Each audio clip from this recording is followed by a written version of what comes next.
Menurut cerita yang beredar dari mulut ke mulut, kita nggak boleh menyanyikan lagu Gugur Bunga waktu kita berada di area itu.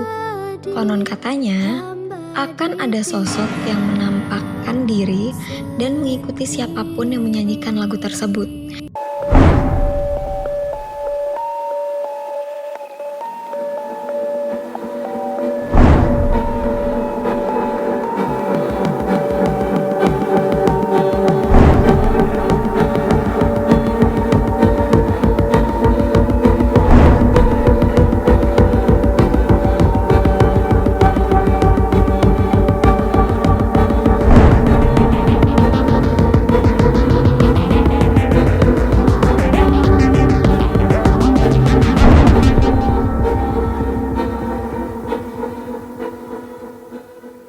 Hai, kembali lagi di Do You Hear Me? Apa kabar semuanya? Semoga minggu ini masih pada semangat ya.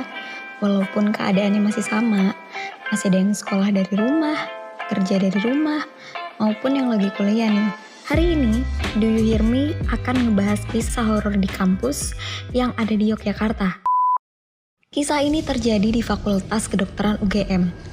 Peristiwa mistis ini dialami oleh seorang mahasiswa kedokteran yang akan ujian praktik untuk materi anatomi tubuh manusia. Singkat cerita, saat malam hari, tiba-tiba mahasiswa itu pun didatangi oleh seorang pria tua yang misterius dan memberikan sekumpulan kertas. Kertas itu berisi kumpulan soal-soal. Kemudian, keesokan harinya, ternyata soal yang diberikan oleh si pria tua itu tadi merupakan soal ujian yang diujikan pada hari itu. Sama persis, tetapi betapa terkejutnya mahasiswa itu ketika mengerjakan soal ujian praktik. Pas dia buka penutup wajah mayat yang bakal dibedah, ternyata dialah pria si pembocor soal ujian. Selanjutnya masih dari kampus UGM, yaitu ada di Fakultas Arsitektur Balairung UGM. Fakultas yang terkesan kokoh dan berwibawa ini memang membawa nuansa tersendiri. Tetapi, siapa sangka di balik kesan itu gak taunya banyak cerita mistis yang terjadi di sana. Suatu hari, sekitar pukul 10 malam, dua mahasiswa dari jurusan Geofisika UGM sedang memanfaatkan wifi di kampus. Saat mengerjakan tugas, kemudian datang seorang bapak tua yang langsung duduk bersama mereka. Ketika salah satu mahasiswa itu akan mengambil alat tulisnya yang jatuh, dia sadar nih kalau ternyata si bapak tua itu tidak memiliki kaki. Karena ketakutan, dia memutuskan buat pulang nih. Dia beralasan ingin pulang karena sudah malam, dan temannya ditinggal bersama si bapak itu. Mungkin karena saking takutnya mahasiswa ini sampai gak bisa cerita ke temannya, dan temannya ditinggalin gitu aja. Karena gak enak sama temannya yang ditinggal bersama si bapak itu, ia mengirimkan pesan ke temannya. Dia minta buat ngelakuin hal yang sama kayak yang dia lakuin, yaitu ngejatuhin pulpen dan melihat ke bawah. Ia pun mengikuti perintah temannya. Dia langsung kaget saat tahu ternyata kaki si bapak itu mengambang. Mencoba tenang dan tetap terlihat sopan di depan bapak itu. Kemudian anak itu pun pamit kepada si bapak dengan sopan. Dia bilang, "Udah malam pak, saya permisi dulu." Terus si bapak tua itu bilang, "Udah malam? Apa masnya udah tahu?" Sang mahasiswa itu pun langsung kabur tanpa melihat ke belakang. Sampai saat ini, belum ada yang tahu mengenai asal-usul dari bapak tua tersebut. Mungkin mantan pegawai gedung rektorat atau malah mahasiswa UGM sendiri. Tapi, sampai saat ini, legenda si bapak tua masih terkenal di kalangan mahasiswa UGM. Masih di sekitar kampus UGM nih, ada sebuah mitos yang sudah dipercaya banyak mahasiswa UGM dari generasi ke generasi tentang larangan menyanyikan lagu di bundaran teknik UGM. Kenapa ya? Menurut cerita yang beredar dari mulut ke mulut, kita nggak boleh menyanyikan lagu Gugur Bunga waktu kita berada di area itu. Konon katanya, akan ada sosok yang menampakkan diri dan mengikuti siapapun yang menyanyikan lagu tersebut. Atau bakal ada kejadian yang mengerikan. Dulu, Ada mahasiswa UGM yang putus cinta dan memutuskan untuk bunuh diri di tempat itu. Apakah ada yang pernah nyoba buat uji nyali? Nyanyi di sekitaran bundaran teknik UGM? Gimana nih anak teknik UGM? Komen di bawah. Ada hantu yang dikenal dengan nama Mbak Yayu. Hantu Mbak Yayu ini begitu populer di kalangan mahasiswa UGM, terutama mahasiswa Fakultas Ekonomi. Menurut cerita yang beredar di mahasiswa UGM sendiri, hantu yang disebut Mbak Yayu ini sering terlihat di CCTV kampus. Usut punya usut nih, Mbak Yayu ini dulunya adalah seorang mahasiswa UGM angkatan lama. Waktu itu, Mbak Yayu sedang dalam masa pengerjaan skripsi. Tetapi ternyata skripsinya ditolak berkali-kali karena stres. Dia pun mengakhiri hidupnya dengan bunuh diri. Cerita tentang hantu Mbak Yayu ini pun sudah belasan bahkan puluhan tahun mungkin dan merupakan cerita generasi ke generasi. Tetapi katanya beberapa mahasiswa UGM masih sering melihatnya sekitar sore atau malam hari. Biasanya hantu Mbak Yayu ini ada di sekitar koridor lantai 3, gedung utara saya barat, atau ruangan U305 sampai U302. Sosoknya sih seperti mahasiswa biasa pada umumnya, tetapi penampilannya sangat jadul atau seperti orang zaman dahulu. Orang yang gak tahu pasti gak ngeh kalau ngeliat atau ketemu sama sosok ini. Mungkin cuma mikir ini mahasiswi kok jadul banget sih. Ada juga yang bilang kalau sekarang sosok Mbak Yayu suka berkeliaran juga di kampus sebelah timur, di sekitar Fakultas Ilmu Budaya, yang berdekatan dengan Fakultas Psikologi. Kalau menurut orang pintar, katanya sosok Mbak Yayu ini tidak akan pernah meninggalkan UGM. Wah, siapa nih anak UGM yang udah pernah ketemu sama sosok Mbak Yayu? Ceritain di bawah dong. Koreksi siapa tahu aku ada yang salah, informasi atau detailnya. Komen di bawah. Kita beralih ke universitas berikutnya, yaitu Universitas Islam Negeri atau UIN. Jangan salah, ada sosok hantu juga di Universitas Islam Negeri ini. Tak banyak memang, tetapi beberapa mahasiswa kerap menemui berbagai gangguan saat mereka mengambil kuliah sore atau malam. Salah satunya adalah hantu yang berada di Fakultas Adab dan Ilmu Budaya UIN.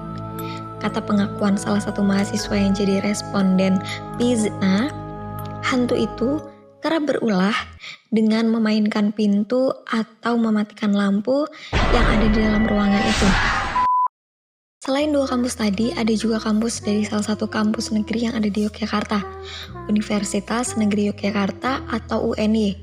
Banyak kejadian horor juga yang terjadi di kampus ini.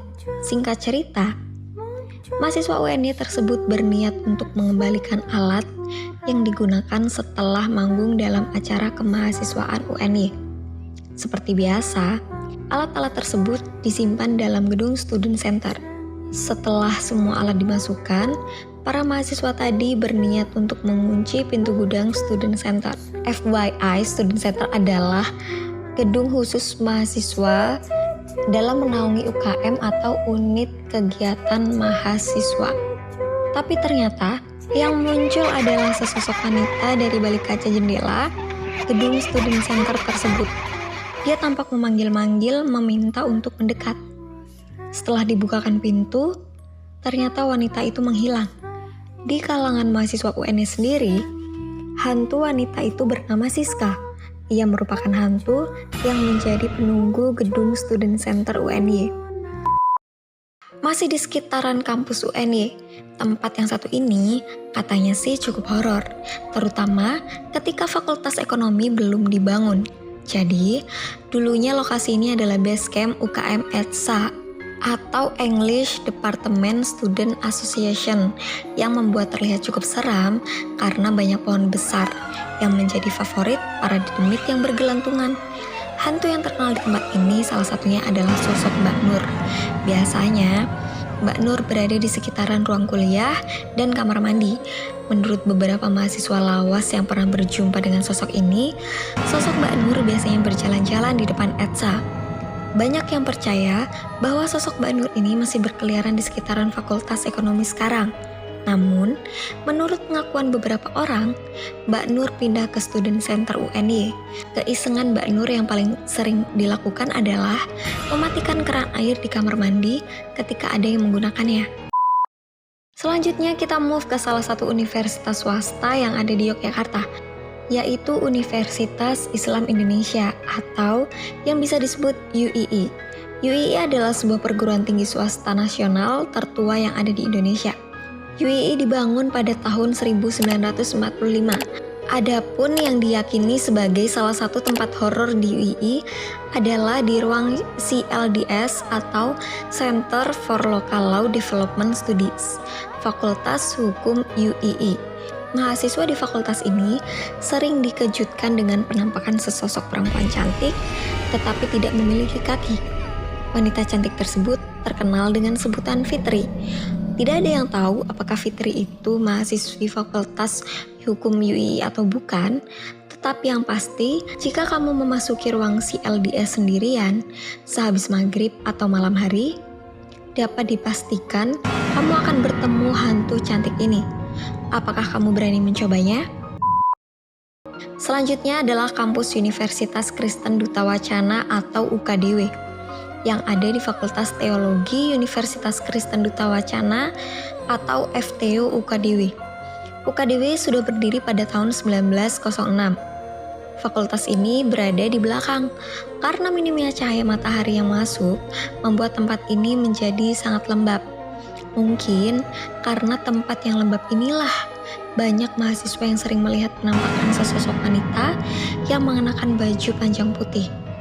Tapi sayangnya tak ada yang tahu siapa wanita itu. Terkadang, mbak-mbak yang tak bernama ini kerap duduk di tangga naik ruang kuliah. Yang terakhir adalah Universitas Ahmad Dahlan atau UAD. UAD merupakan perguruan tinggi swasta yang didirikan pada tahun 1957. Kampus UAD juga ternyata menyimpan sebuah cerita mistis yang melegenda di kalangan mahasiswanya. Beberapa mahasiswa menuturkan bahwa sering terlihat sesosok wanita yang berjalan di koridor lantai 2, terutama di depan ruangan dosen FBSI UAD. Tak hanya itu, sering terlihat juga penampakan di belakang ruang BK atau di parkir belakang. Terutama pada malam hari, kerap juga tercium aroma wangi yang janggal di hari-hari tertentu, terutama hari Jumat dan juga hari Selasa. Apakah kalian percaya atau adakah di antara kalian yang sudah pernah ngalamin hal-hal mistis kayak tadi? Share cerita kamu di kolom komentar ya. Sekali lagi, kisah horor ini beredar dari mulut ke mulut, dari generasi ke generasi, yang udah jadi urban legend di setiap kampus yang ada. Percaya atau tidak percaya, itu kembali pada keyakinan kalian. Untuk kamu yang ingin request cerita pembunuhan, kamu bisa langsung email ke alamat email DHM di inipodcast00@gmail.com. Cerita pembunuhan menarik akan kita bawakan di episode berikutnya.